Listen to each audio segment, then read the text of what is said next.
যদি তুমি কেতিয়াবা বনিবলৈ হয় ঈগল বনিবা, ভাটৌও নবনিবা। ভাটৌৱেতো বহুত কথা কয় কিন্তু বেছি ওপৰলৈ উৰিব নোৱাৰে। ঈগলে বহুত কম কয় কিন্তু চবতকৈ ওপৰত উৰে আৰু বাকী চৰাইৰ ৰজা হয় ঈগল। আজি মই আপোনালোকক এনেকুৱা 5টা পইণ্টছ ক'ম যিকেইটা সকলো মানুহক ঈগলৰ পৰা শিকিব লাগে আৰু জীৱনৰ বহুত শিকিবলগীয়া আছে এই 5টা পইণ্ট।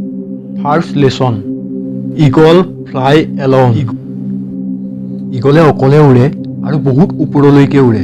ঈগলে অকলে উৰিব কিন্তু অন্য চৰাই বা পোৱালিৰ লগত নুৰে। ইয়াৰ পৰা আমি এইটো শিকিবলৈ পাওঁ, চুটি চিন্তাৰ মানুহৰ পৰা দূৰত থাকা বা অকলে থাকা, কিয়নো এইটোৱে সময় যে তুমি নিজকে জানিবলৈ সুবিধা পোৱা।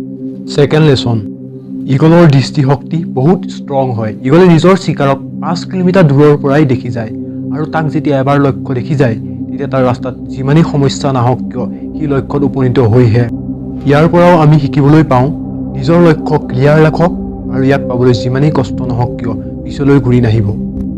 থাৰ্ড লেচন, ঈগলে কেতিয়াও মৰা জীৱ নাখায়, সি সদায় জীয়া চিকাৰ কৰে। ইয়াৰ পৰা এইটো শিকিবলৈ পাওঁ আমাৰ যি অতীত আছিল সি গ'ল, তেন্তে সেই যোৱা সময়বোৰক ধ্যান নিদিব, আহিবলগীয়া সময়খিনিক ধ্যান দিয়ক।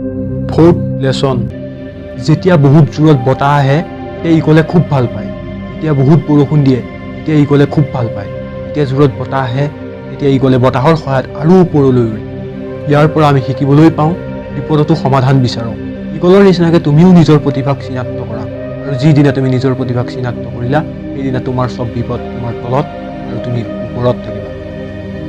ফিফ্থ লেচন, ঈগলে নিজৰ বাহৰ পৰা কোমল ঘাঁহডাল উলিয়াই পেলায়, অৰ্থাৎ ঈগলৰ যি পোৱালি থাকে সিহঁত তাত যাতে কমফৰ্টেবল হ'ব নোৱাৰে। যদি সিহঁত বাঁহত কমফৰ্টেবল হৈ যায় তেন্তে সিহঁতে তাতে থকাটো পচন্দ কৰিব, কিন্তু ঈগলে এনেকুৱা হ'বলৈ নিদিয়ে। ইয়াৰ পৰা আমি শিকিবলৈ পাওঁ there is no' growth in comfort zone. তুমি যিমানে বেছি কমফৰ্ট জ'নত থাকিবা তোমাৰ জীৱনো আহিবলগীয়া সময় ইমানেই আনকমফৰ্টেবল হৈ যাব। যদি ভিডিঅ'টো চাই ভাল পালে চেনেলটো ছাবস্ক্ৰাইব কৰি দিব। জয় আই অসম।